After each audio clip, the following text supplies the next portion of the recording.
Welcome to Dorking Out. My name is Sonia Mansfield, and I'm a cool girl. Joining me is my podcasting sister from another mister and the co-host of Dorking Out, Margo D. Hello, my friend. Hello, my friend. Go is not a nickname for Margo. It never was. It will never be. This was literally going to be one of my first questions to you. It was like, is that a thing? Because I had never heard that nickname for Margo before. So on one of my other podcasts is called Book versus Movie. My co-host and I are both named Margo, and we both covered Gone Girl. It was a few years ago, but that was something we went back and forth. Like, has anybody ever called you Go? I'm like, no, they say Marg. They don't say Go. Interesting. See, I would think Margo is short enough that there isn't a nickname, actually. No, most people don't, right? They like the name. So yeah, we're dorking out about 2014's Gone Girl, which is based on the book by Gillian Flynn. Yeah, I said that right. Directed by David Fincher. Here's what's crazy. I've actually read this book. I read this book, but I didn't see the movie. So what stopped you? I don't know. I don't know, because it came out like late 2014. Like maybe, I think like October or something. So like I should look to make sure that that's correct. But I was right. It came out the weekend of my birthday. That's why I didn't go see it opening weekend. Because it was the weekend of my birthday. The only thing I could think is maybe your son, because he must have been, he could have been little. Yeah. So here's the thing. When you have a kid, especially when you have a young kid, you start prioritizing what movies you will see in the theater if you're going on a date night kind of situation. So it's like, do you $100 want to see Gone Girl? Like that sort of thing. So then maybe at the time I didn't $100 want to see Gone Girl. I'm pretty sure I read the book because the movie was coming out and I intended to see the movie and then didn't see the movie. And next thing you know, it's, 7 years later. And you're like, how have you not seen Gone Girl? What the F is wrong with you? So I'm glad that I finally watched it, and there's so much to talk about. And I'm glad that you did an episode of Book versus Movie about it, because I can't necessarily remember all the differences, but I think there are a lot of differences. Right? She wrote the screenplay. She did.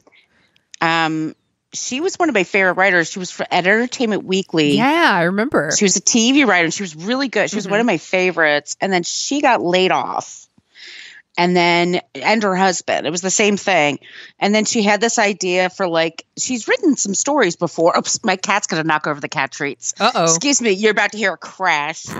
Bad girl. Yeah. My own Amy is my cat.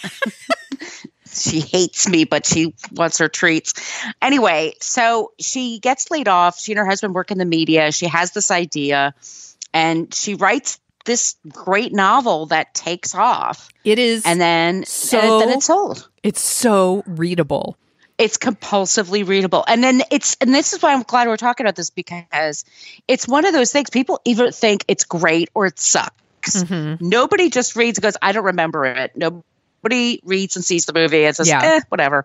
People have very distinct ideas and feelings, and they can change. I mean, I have to say, this movie, the last time I watched this the other night, it was the most pleasant time watching it for me. And I don't know, maybe it's because I've been because of the pandemic, and I've been home for a year, and I was like, it was going back. I like, my Fincher movies. Fincher movies, they pay off watching them multiple times, because he's so detail oriented that you kind of pick up and there are scenes that I love in this movie that are so scary and tense. And I think they're really well done, but there are very big differences between the book and the movie. And I think in 2008-9, when this book came out, the recession happened. People really understood not having money, things being in a weird place. In 2014, we have Obama as president. The market's doing great. I think they just didn't have as much of that financial fear in there. It's told to us a couple of times, but I never feel it. These are broke people that have a McMansion for them and their cat. Right. I mean, I guess we should go back and like just say what the story is, I guess. Maybe. Yeah. I also want to say, like, I think this movie might have played better for you now because we're coming off, like, we're still or still in the Me Too in the Me Too movement, you know, and I think that David Fincher is a director that, I don't know, his movies are kind of dude movies. I don't necessarily I don't necessarily mean that as like a super bad thing, but like but like when you think about like a Fight Club, like first of all, it's a young man's movie. Like older men who watch Fight Club are probably like, ugh, whatever. But like when you're like in your 20s or 30s, you're like, this movie super speaks to me. So David Fincher attracts a certain kind of audience, and then the book attracted a different kind of audience, and then you put those things together and it's super weird. So like the dudes who come to see a David Fincher movie were probably like, I don't know, probably really on like really identified with Ben Affleck's character. And then you have like women who read the book who probably find things about Amy that they also relate to, but it's very strange movie and book, and yeah, there's so much to talk about. Because she didn't, and also Gillian Flynn said it's either Gillian or Gillian, I'm sorry, I'm not sure if the G is hard or soft, but she has said, had to say many, many times, I am a feminist. Yeah. I just wanted to write stories about women who weren't awesome all the time. Yes. And she said, I don't want to write about the plucky heroine. I want to write darker stuff, which, yeah, that should be a part of it too. She should be absolutely able to write whatever she wants. I think she's a great writer. Mm-hmm. This was the first book that I read on a Kindle that the Kindle ran out of power and I had to plug it in. And I remember pacing my apartment to wait. Yeah. Because also this is another thing. Like, this is a book, like in the movie, there's a twist. And when somebody tells you a twist, it's a spoiler. But I was like, well, what's the twist? I don't know yet. So I had to keep reading it. So I read it all in one seating. Yeah, there is a lot of, if you Google like Gone Girl movie, Gone Girl book, whatever, there's a lot of like, well, is it feminist or is it not? It's not feminist. It's super misogynistic, blah, blah, blah, you know, all this stuff.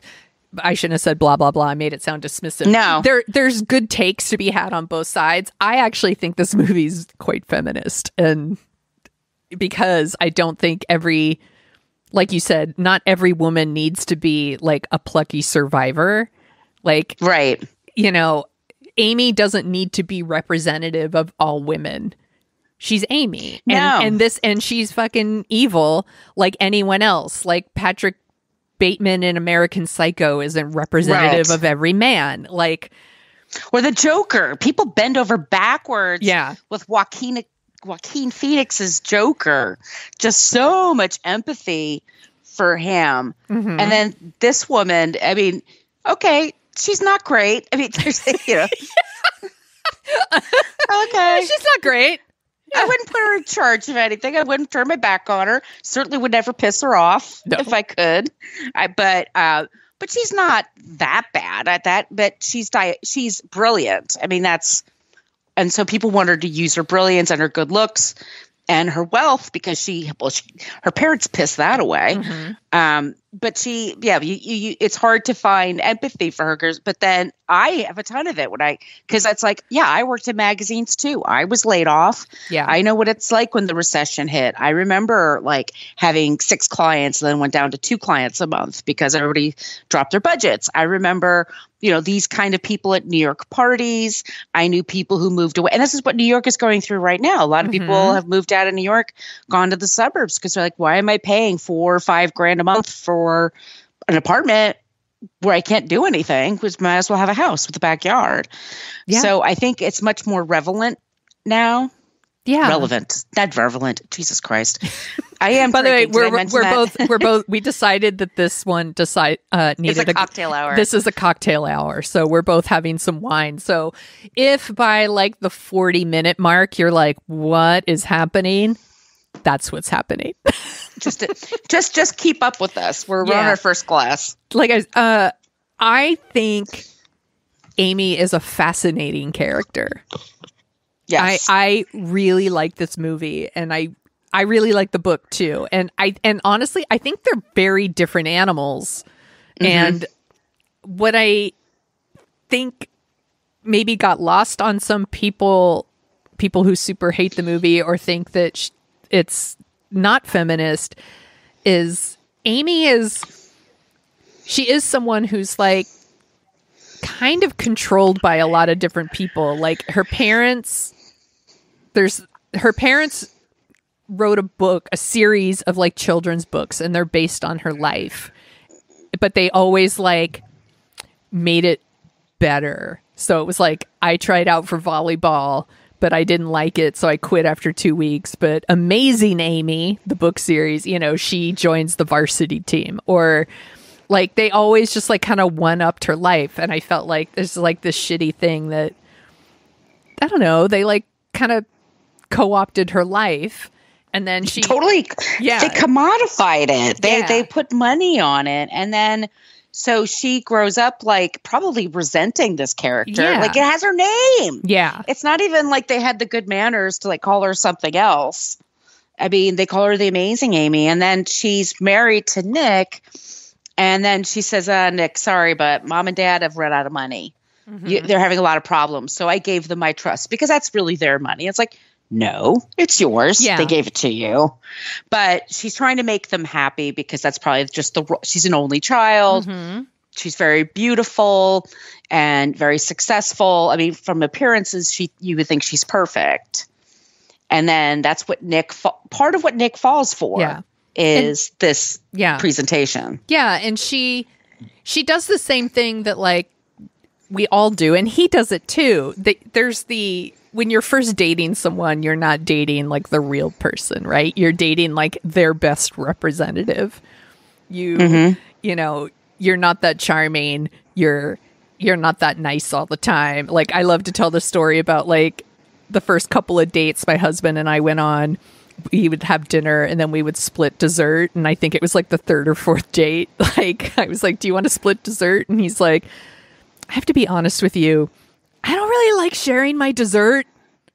Like, and I was like, dude, just tell me you don't want to share dessert. Like, it's just like that, like kind of like these little, I know it's like not the same as what's going on in this movie, but it is the idea that like you kind of put up this best version of yourself. And in a way, so there's a very famous speech in the book and in the movie, like about the cool girl. She put up this persona of herself as the cool girl, and she kind of got trapped in it. But he also like built this persona of himself as like a cool dude, like an understanding, charming, laid back guy. But he wasn't those things either. They both lied to each other. And so in that way, she's kind of trapped. And, and then there's stuff later with like an ex-boyfriend where she is literally trapped. And she's just such an interesting character I'm fascinated by her, to be honest. And if you haven't seen Gone Girl, we're going to be spoiling the shit out of it. So you should, sorry. You should definitely pause this and go read the book or watch the movie before you listen. Because even though I read the book, there was still things in the movie that I was like, either I didn't remember or are different from the book. Like, and go ahead. So in the book, she gives you her background and leaves it like she's writing a diary. So it's epistolary. I think that's what they call that when you're going from a source. If I'm wrong, it's the wine. But she's writing in a diary, and she's just kind of describing like, this was my life. This is my husband. We had this great first date with the first kiss, right when we met each other. We were crazy about each other right away. We had a lot of sex. We had media jobs. We were doing really well. And I had all this money from my parents, which is like $1 million, which seems like a lot of money, but not really when you think about long term. Right. But for them, that was like their nest egg. They could just buy something and they lose it all when like I said, the recession hits, they lose their jobs, and her parents take her money because they need it because they're destitute. And then at the same time, Nick's Midwestern family, he's estranged from his father. They have kind of a hard relationship. The dad's in a hospital. His mother has breast cancer. And Nick has a twin sister named Margo. Whose name Go. Her nickname is Go, which is that's the only thing that starts to annoy me. Girl, I'm willing to believe everything else in this book except that. Except for that nickname. No. So they move to the Midwest, and you get the feeling like the threat of money and fear of not having jobs, it's always on them when you read the book. Yes. Because it's written at the time where she was just laid off, and she had written a few novels before, and then they sold well after this. It's like the Stephen King thing. Like his first novel did well, and then people were eager for the contents, and her other novels are great reads. Mm-hmm. She's a fantastic writer. Anyway, in the book, you think that Nick murdered Amy, that she disappears. Yes.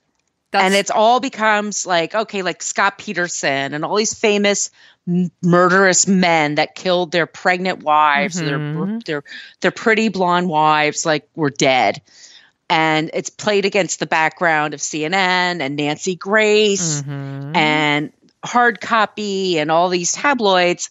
And then the great switch is that in the book and then in the movie, Amy's alive. She's just playing him for a fool.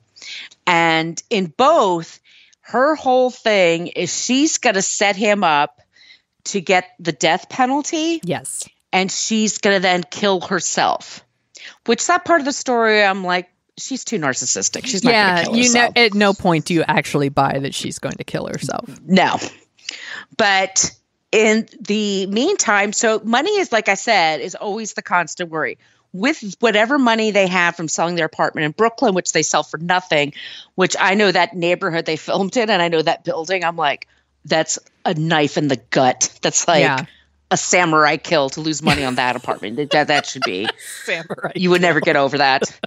You would never get over that. But anyway, they buy a place called The Bar, which is a good idea. Mm-hmm. If I ever have a bar, I'm going to just call it The Bar too. And they have it in a little Missouri town. And that's the only place they're making money. Like they have no freelance work, nothing else. So what does Amy do all day?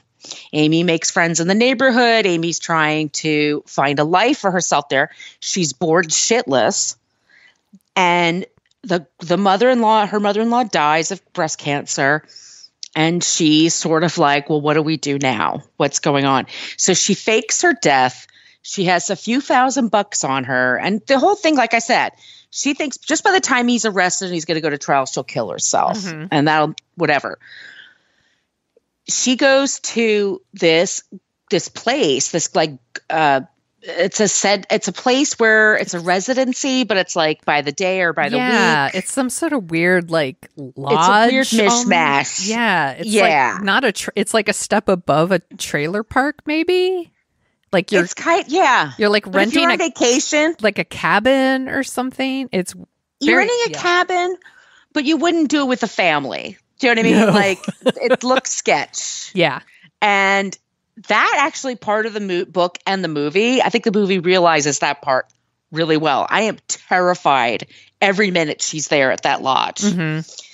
Because I know she's going to get, we do spoil here, when those people come back to her place because they know she has money to rob her, I can't watch it. I have to fast forward it every single time.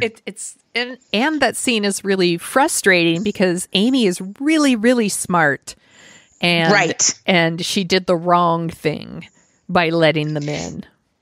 She was lonely. I mean, she didn't count in that she's going to be alone this whole time. Mm-hmm.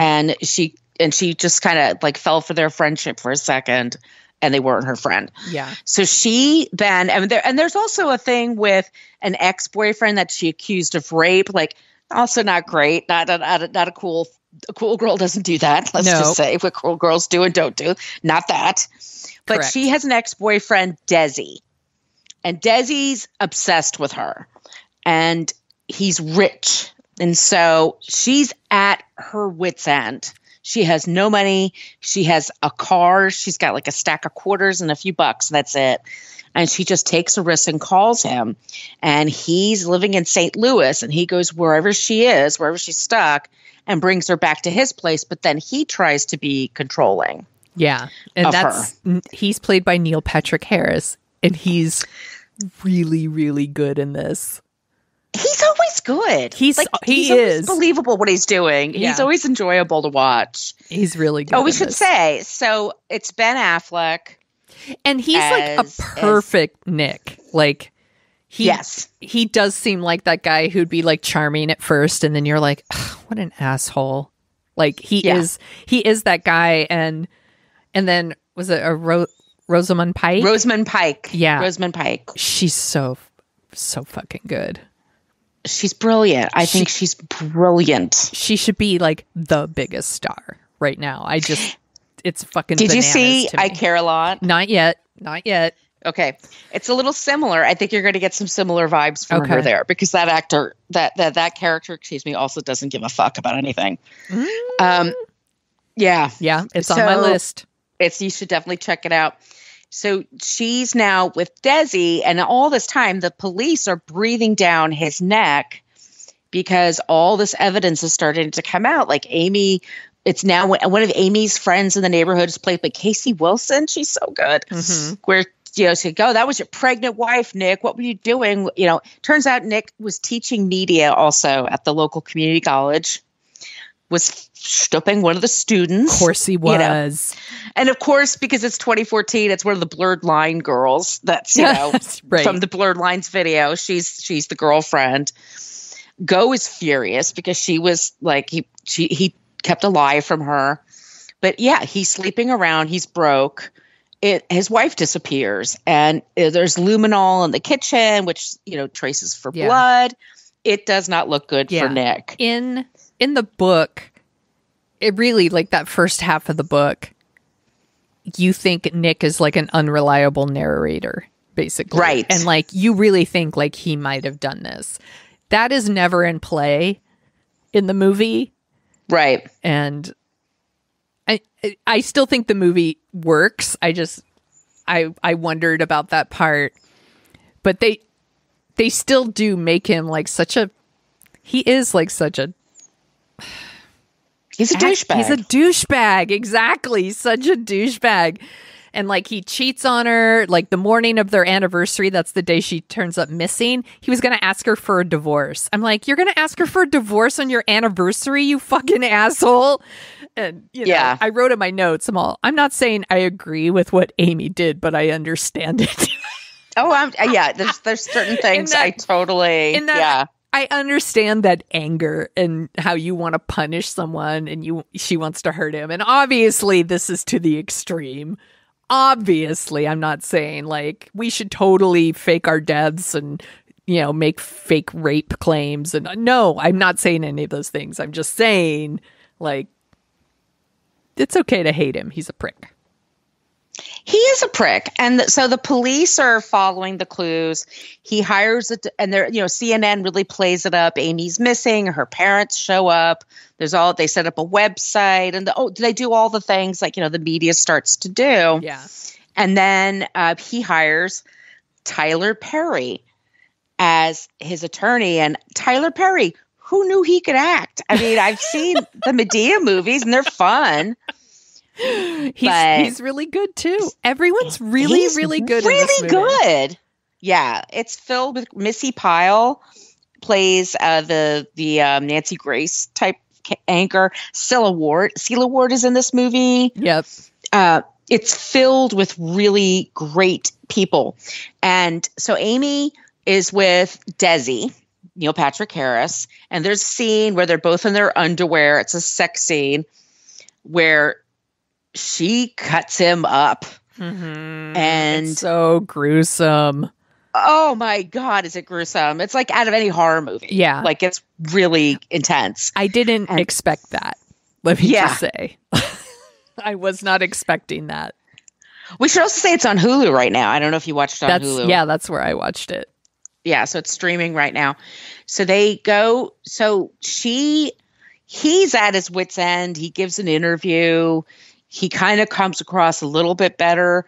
And just around this, also, this is the really big plot hole for me, is that Amy charges $100,000 of crap, just stuff. Mm-hmm. And she puts it in a woodshed behind Go's house. Nobody looked there. And what was the point of that? Like, why would somebody spend that much? It was like laptops and it was, I think it's ridiculous. Sell it. Either it was to make it look like he was preparing for his life after her, or it was just to show that like he was racking up debt and that money is an issue. Right. But at the same time, they're either renting or they're mortgaged to the hill with a house that's the size of a football field. Like, they have a scene where they're having a wake or whatever for his mother. And I'm like, how many rooms is this place? And it's just the two of them and a cat. Yep. It's a big place. It's gigantic. One of the other things that's in the book that's not in the movie as often, at least, is that Nick is... He does say in the movie, I'm so tired of being picked apart by women. But in the book, it is more explicit that Nick has a problem with women and that he's kind of shitty to them and he thinks shitty things about them. And his dad is really bad. That in the book, but they don't really play that up in the movie so much either. And I don't know if that was a choice to make one of the characters a little bit more sympathetic than the other. But I once again, I was like, maybe they could have left it in. I would have been fine with that. Yeah. And once again, the casting of Ben Affleck is so like perfectly cast as like a dude who's charming and then a dick, but also like just that press conference scene where he like stands in front of her picture and the press goes wild and they're taking all his pictures and he like instinctively smiles because they're taking his picture. Yeah. And like how fucking stupid that is. Like what a dumb move he made. Like, or doing the selfie with the woman. Like, with the chicken Frito pie. Yeah. Like all of that is he's so stupid. It's just. Yeah. He's a big dumb guy. Exactly. Yeah. And there's a big speech. It's in both the book and the movie, and it's really good about the cool girl. And it's like women. So Gillian Flynn said that she wrote it. She was inspired by There's Something About Mary. And that Cameron Diaz in that movie is like the epitome of the cool girl. It's like, I like to drink beer and eat hamburgers and play golf, and that's all I want. I want a man to love me for me. And it's like, yeah, because you're practically a dude, right? You're into all the things that dudes are into. And so she just, in the book, she gives this really good speech, or in the movie too, about like, I'm hot and brilliant and funny, and I like football and poker and dirty jokes and burping and anal sex and cheap beer and like, all this stuff. And it's so good. And it's like, I fucking love that speech. I'm sure everybody does, but like, I just really loved it. And it's so well done in the movie because it's right when the movie kind of flips from like Nick's story to Amy's story, and she's like, I'm so much happier now that I'm dead. And they show her like eating all this junk food and she gives the cool girl speech. It's really, really well done. It is. And then I super liked Kim Dickens as... She's another one who's always good. She really is. Rhonda Boney. Mm-hmm. She's the detective. And Patrick Fugit. He's the other detective with her. Oh, the guy, he's all grown up. The little boy from Almost Famous is all grown up. Yeah. He's all grown up and he's so cute, and he's great in this movie like I said, once again, it talks about like there's homeless camps in their neighborhood, and that they go to the mall that's completely abandoned except for, ne'er-do-wells and drug dealers and stuff like that. Like they do play up, like there's this financial difficulty that's meshed into all of this. And with Amy, so she's with Desi.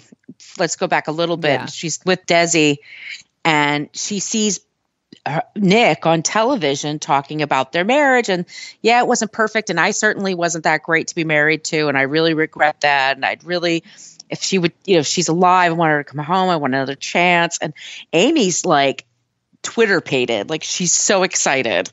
She wants Nick back. Why do you think she wants him back?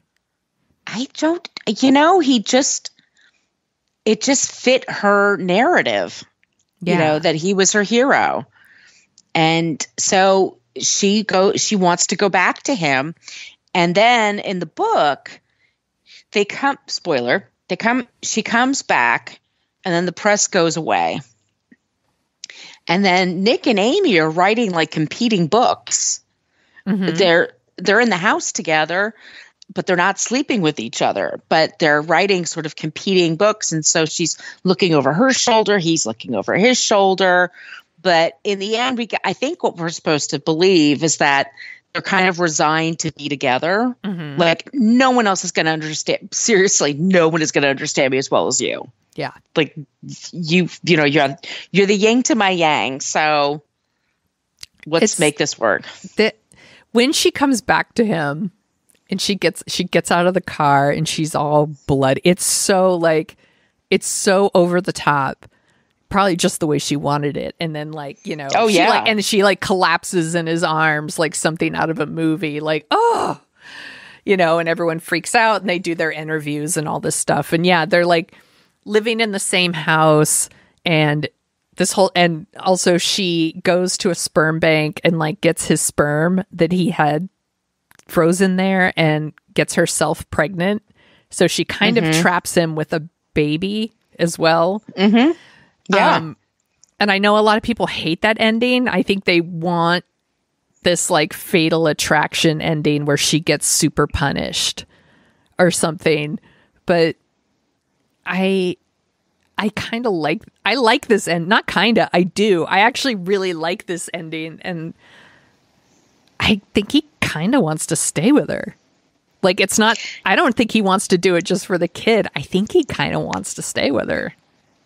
He's turned on by the crazy. I think he is. And I think that's why Go is so upset, because there's something about her brother that her twin, supposedly, even though she's like 10 years younger. She's clearly younger than him. Yeah. I'm like, nice try, Hollywood. There's something about her brother that she just doesn't understand. And that he's kind of into it.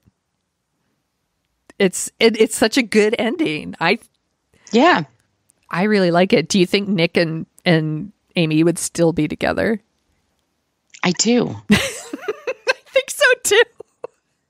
If they're still alive. Yeah. They're together. By the way, not because they're super in love. Just neither of them will admit defeat at this point. Yeah. I think it's like a spy versus spy at this point. Mm-hmm. Like those old Mad Magazine cartoon. Like, I think they're just so committed to combating one another, and they're not going to give up. Mm-mm. And, she'll, because Go is even like, you're going to have a kid that's going to be 18 years. You're tied to this. I'm like, girl, Go. He's gone already. I mean, he's the gone girl. It's that's not true. Worth crying over. It's true. Girl, he gone. He's gone. I like the ending when I read the book. I like that they kept that ending. I didn't want a Fatal Attraction ending. I don't want the end where she jumps out of a tub and he shoots her or some bullshit like that. Like, by the way, spoilers for Fatal Attraction. Because the truth is they're both shitty people, and I'm kind of fine with them ending up together and being shitty for the rest of their lives. With each other. Yeah. Yeah. I kind of picture that. Yeah. He hangs out the bar. He probably sleeps around on her, but they have a kid. They both might be really focused on the kid. Mm-hmm. I feel bad for that child. Yeah, poor kid. Oh my God, poor kid. I feel really bad for him or her. That is no good. Yeah, he'll totally sleep around, by the way. He's a huge asshole. There is a scene where, so he's sleeping with Blurred Lines. So Blurred Lines is at his bar, and like they're walking out of the bar and the snow's falling, and he does the move on her that he had done on Amy, like on their first date, and she sees it, and I'm like, that alone is worth like fucking up this guy for the rest of his life. I'm like, fuck that guy. Nick's a piece of shit. He wasn't the great investment that she thought. No, that's a good way of putting that. He was not the best investment. I'm like, I actually think, I don't think he's a match for her in that way. Like, I think she's way more clever. She's way more intelligent than Nick. Exactly. I think so too. He's just kind of a chump, and I think he knows that. Yeah, but he does look like Ben Affleck, and he's quite handsome. So sure. I love it that Ben Affleck. So supposedly there's a scene where he's, one of the scenes where he's at the airport. He's going to see his lawyer. He's coming back from seeing his lawyer, but David Fincher wanted him to wear a Yankees hat, and Ben Affleck threw a fit. Yeah, and basically because he's a Boston fan, and there's no way he's not going to wear it, and shut down for 4 days or something ridiculous like that. And I'm thinking, well, just digitally remove it. Like, let him wear his Red Sox hat, but digitally change it. But no, they change it to a Mets cap. That's so just so you know, which is so silly and childish. It is so ridiculous because we have like so many of these. We have so many actors who are like, I'm super method. You have your Joaquin Phoenixes and your Jared Leto's and your Robert De Niro's. Not that those two belong in the same category as Robert De Niro, but you know what I'm saying? That are like super method. And it's like Ben Affleck can't even suspend enough disbelief to like put on a fucking Yankees cap. It's like, come on, dude. You're playing a character. And you know what it's like to be a director and to hold everybody up for your bullshit? Yeah. Yeah. I'm like, you're such an asshole. Don't be such an asshole, Ben Affleck. I wrote down some notes about who else they were considering for the part of Amy Dunn. It's, one of them is Reese Witherspoon. She bought it. Yeah, she's the one that like she bought the rights to the book, right? And she was entertaining the idea of playing Amy. And Fincher told her right away, no, you're too old. See, I don't think she's too old, but I think she's too famous. Yeah, I think they needed somebody like Rosamund Pike for sure. They had Charlize Theron. Yeah, I'm like she's one of those people who's always super good. Natalie Portman. Let's see, I'm like, nah. She seems too small. She's wispy. Emily Blunt. She'd be good. Yeah. Rooney Mara. She'd be good. Yeah. She's always good. And then Olivia Wilde. I'm like, nah. Nah, she's too pretty. Yeah. So none of those. And then for Nick, it was Brad Pitt. And I'm like, he's too handsome. He's way too handsome. Way too handsome. And then Ryan Reynolds. I'm like, too handsome. I'm like, maybe too handsome. And then too goofy. Speaking of goofy, Seth Rogen, apparently. I mean, come on. When he starts giggling, like no one's going to take it seriously. And then the other one was John Hamm, which I was like, that could work. Yeah. John Hamm could totally play that part. Would he be as good as Ben Affleck? I don't know. Ben Affleck's very good in this, but he could totally play that. It's that kind of role. I also couldn't believe this movie was nominated for like nothing. I'm like, how could that be? So what was nominated? So I went and I looked it up and I was like, so let's assume that they wouldn't nominate Rosamund Pike for Best Actress, which they should. Oh, she did. She was. Okay. Yeah, I was going to say Rosamund Pike was nominated. Yeah, but nobody else, right? I'm looking right now. Let's see. Lulu. No. No Ben Affleck. No screenplay. Nope. Nope. No. Just her. I mean, I guess if you're going to nominate one thing from the movie. She was an unknown here in America anyway. Yeah. So if you're going to nominate one thing from the movie, I guess that's the one. But then I look at, like, this is such a good movie, and there's so much to talk about, and there's so many interesting things going on. And I think you would be rewarded by multiple viewings of this movie. And then I look at the other movies nominated for Best Picture, and it's like Birdman. I'm like, American Sniper? No. Boyhood? Boring. Grand Budapest Hotel? I didn't like that one. The Imitation Game? I don't even know that one. That's the one with like Benedict Cumberbatch. No, thank you. Selma? I'm like, Selma's good. Yeah, Selma was good. Theory of Everything? I don't even remember what that was. That's the one with Eddie Redmayne as Stephen Hawking. And then the last movie is Whiplash. I'm like, honestly, I don't know if any of these movies are as good as Gone Girl. I think, did Gone Girl do well at the box office? I think, let's see. Sometimes that's the kind of thing that would rule it out. Let's see. Yeah. It did pretty well. It's like $369 million. Yeah, I think, because this movie has its haters, and this story has its haters. Yeah. You and I are going on about how interesting it is. There's somebody else in another podcast would just, with the same information, everything would be like, that's what's infuriating about it. That's what's like, it's stupid. That's what I hear a lot. It's stupid. I don't think it's stupid at all. It's very divisive. That I can see. Mm-hmm. When you read articles about it, there's this idea that it's like every like men's rights activist's worst nightmare, right? Like she's lying and conniving. She makes these like false rape allegations. She's rich. Yeah, it's because she pretends she's rich.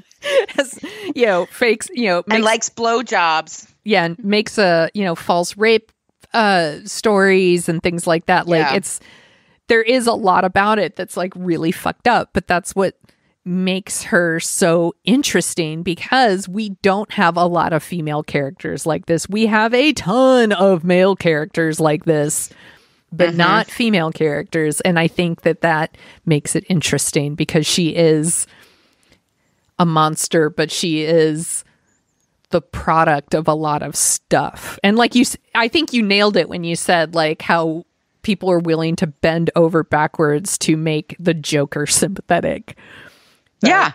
But when we have a movie like this with someone who's a monster, and there are some things in here that are fucked up, that are beyond her control, and I don't know, there's like no sympathy for her. She is a monster though. I get it. But like, I just think there's a lot to talk about. I think it's a fascinating movie. I'm totally going to watch it again. Yeah, and it's David Fincher, so it's filmed beautifully. Yes. The soundtrack is really cool and eerie. The performances are really strong. I mean, I don't know why I like it so much. I've had times where I found, like, I'll be honest with you, the first time I read the story, when she took his sperm from the freezer and that's how she made herself pregnant. It's some fakakta way that I was like, oh, come on. Yeah. And that made me annoyed. But then the more I thought about it, I'm like, no, that's even more twisted. Like, she's really gonna hook him in. Yeah. Like, yeah, especially, I don't know any guys that have a problem with it. I guess guys don't really talk about Gone Girl. Yeah, I guess not. But among my women friends, I have friends that are like proudly on Twitter or whatever will be like, Gone Girl's fucking stupid, in case you didn't know. And I'm like, no, you are. You're not seeing a bigger picture here. I think you are. And I want some of that chicken Frito pie.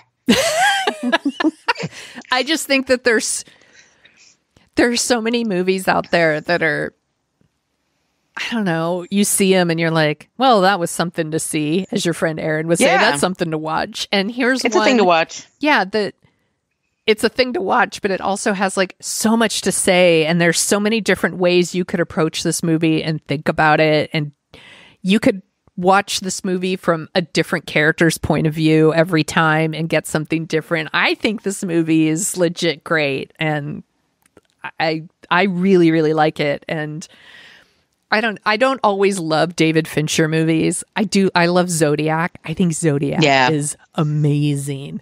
And it scares me. Yeah. And I used to love Fight Club, but it's another one that when I watch, like, I've tried to watch even clips in the last few years and I'm like, oh, this isn't for me anymore. And that's okay. Yeah. It's okay. Like, the movie hasn't changed. I've changed. Like, he's not, like, I've been thinking a lot about Panic Room lately, where I was like, maybe I should revisit Panic Room. That's David Fincher. And I'm like, I'm wondering if I would like it even more now. Yeah, maybe. And what's the other one he did that? Oh, Social Network is great. Girl with the Dragon Tattoo is great. But then he just did Mank. Did you watch Mank? Oh my God, Mank.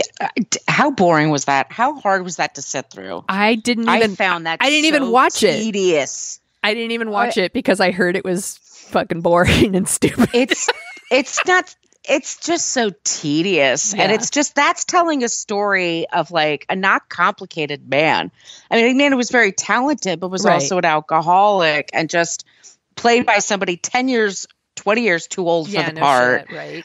And, but it has some great performances in there. And I like Hollywood stories and I like writing stories. Like, that's all my jam. But I found it a slog, a very tough slog. And he can be long and he could be verbose, Fincher with his movies. But like Zodiac, it totally pays off. Yes. Yeah. I think Zodiac is legit scary and so well done. I think that's his best. It is. It's probably I love a lot of his other movies. Actually, now I'm looking at his list. I was like, Seven is really good. Panic Room, I remember really liking it. I think I might like it more now. Zodiac, I super love. Social Network was good. Here's the one that I'm like, fuck this movie. The Curious Case of Benjamin Button. I'm always surprised when people tell me how much they love that movie, because that's another one that I'm like, okay, so we've talked about this before. The episode of Seinfeld where Elaine is going to see, like, constantly being dragged to see The English Patient. That's me with The Curious Case of Benjamin Button. Fuck that movie. I hate it. And everyone's like, did you see Curious Case of Benjamin Button? It's so good. I'm like, yeah, I saw it. It's terrible. I hated it. Oh, it's so bad. It was so bad. It was like Forrest Gump light or something. It was like, I just hated it. I hated everything about it. Anyway, welcome to our podcast about how much I hate The Curious Case of Benjamin Button. Do you want to hear some of the other movies that came out in 2014? Yes, please. We have never done this year before, so I can do the top 10 movies. So number 10 was Interstellar. Did you see that one? Who's in it? Matthew McConaughey. It's one of those space dad movies. Yeah, I think I did. Space pop. I didn't see it. By the way, I'm pretty sure my sister made this up, so I'm going to give her credit. She's the one who calls them space dad movies. Things like Interstellar, Contact. What was the one with Brad Pitt like 2 years ago? No, there's also The Martian, and there's the one with Amy Adams. Oh, Arrival. Yeah, there's a lot of space movies. I usually like space movies. I love Arrival, but there is a lot of movies where it's like a dude goes to space and he's got like issues with his dad, and that's what Michelle calls space dad movies. So number 9 is The Amazing Spider-Man 2. Who's Spider-Man? I think this is the one with Andrew Garfield. I didn't see either of those. You know what? Maybe I didn't go to a lot of movies in 2014 because I did not see Dawn of the Planet of the Apes. Nope. I watched it. I saw them later. I saw it later, but I did not see it in the theater. I did see Captain America Winter Soldier. That's a good one. That's one of my faves. I really love that one. X-Men Days of Future Past. I don't like the X-Men movies. I'm not really into those. I think I saw that one in the theater too, because my husband is an X-Men guy. I didn't see any of the Hunger Game. Oh, I love movies. The Hunger Game movies. I've never seen them, and I love them. I read the first book. The first book's great. The others are kind of, but I like those movies. Yeah. I get totally, that's like my Lord of the Rings. Like you have your Lord of the Rings. This is the level of complicated I can handle is the Hunger Games. So this was Hunger Games Mockingjay Part 1. Yep, I liked it. Maleficent. Oh, yeah. Yeah, I didn't see that one either. I did not see this one in the theater, strangely, but it is my favorite Marvel movie, Guardians of the Galaxy. I do like Guardians of the Galaxy. It's my favorite Marvel movie. I love it. Number 2, The Hobbit, The Battle of the Five Armies. Nope. I don't like it. Nope. Not in The Hobbit. I don't like the Hobbit movies. I love the Lord of the Rings movies. I don't really like the Hobbit movies. And then the number 1 movie was Transformers: Age of Extinction. Nope. I have never seen it. I have never seen a Transformer movie. No interest. And they're not for me. Like they didn't I'm make too those. old. Yeah, they didn't make those for me. That's okay. It's fine if other people want to see that trash. That's their business. Yeah. Look. Okay, so do you want to hear about some of the top songs? I'm really excited because I do. we haven't done this year before. It was a good year for pop music. I'm excited. So Sia, Chandelier, which I do like that song. You would know it if I sang it to you, Yeah. but I'm not going to sing it to you tonight. Megan Trainor, All About the Bass. That song is awesome. Catchy as fuck. Mm-hmm. Another one, Taylor Swift, Shake It Off. Song is so fucking catchy. It's Coldplay, Sky Full of Stars. I do like Coldplay. I do too, but we're supposed to. Yeah, people are supposed to hate them. No, we're like older white ladies. We're supposed to love Coldplay. It's in our blood. Well, get ready. Pharrell Williams, Happy. Remember that? You couldn't get away from that. Yes, it was in like every kid's movie too, by the way. And then I loved this song. Katy Perry, Dark Horse. I just listened to that song yesterday. I love that song. I do too. Katy Perry's got to get back to writing hits. She's got to get back on that horse. The dark horse. That dark horse, because I miss her. That is. She's a mom right now, so good. Yeah. But forget American Idol, dude. Get back to writing songs. Yeah, that song is so good. Yeah, it's like one of my. I love Teenage Dream, and I love that one. Those are like my 2 faves. What else are you dorking out about? So I mentioned this on one of my other shows, but there's a podcast called Out for Blood, and it's all about Stephen King's movie Carrie, which came out in 1976, and there's been several adaptations, TV movies, and then the movie was done. But a lot of people don't know is that it was turned into a musical. And it came out in 1988, and it was famous for being a huge flop. Like it lost millions of dollars, and it was all over the place. And it was one of those things, like in New York especially, like theater critics would say, like, not since Carrie has a thing bombed so much. Like it was a famous bomb. And then what happens sometimes with famous bombs is that somebody goes back, goes, it wasn't really that bad. And then people just work on it a little bit and they make it better. Yeah. And now it's like Carrie is one of the top high school plays put on. Like you have to ask for the rights to do it. It was totally redone and made more modern and had new music. But at the time, they had really interesting leads. They had Betty Buckley, who just came off of Cats and has this big booming voice. And then I can't remember the name. I'm sorry. The girl who played Carrie. But anyway, this podcast is a couple of Brits who are they're theater kids and they're actors and they're bored out of their minds because everybody's home because of the lockdown. And they decided, like, one of them got a VHS copy of the original Carrie. It debuted at the Shakespeare Theatre in London, in England, excuse me. It was that level of big of a project. And they go back to when it was being workshopped in New York, when Debbie Allen came on to be the choreographer, how the songs came about. And then it's just going through like how it came to Broadway, what happened when it flopped, and then just like how it became a cult classic. They never had a cast album. They never had any artwork. Like it just was this weird thing that failed, and then it kind of disappeared, and then it's come back and it's more popular than ever. And I find origin stories really interesting.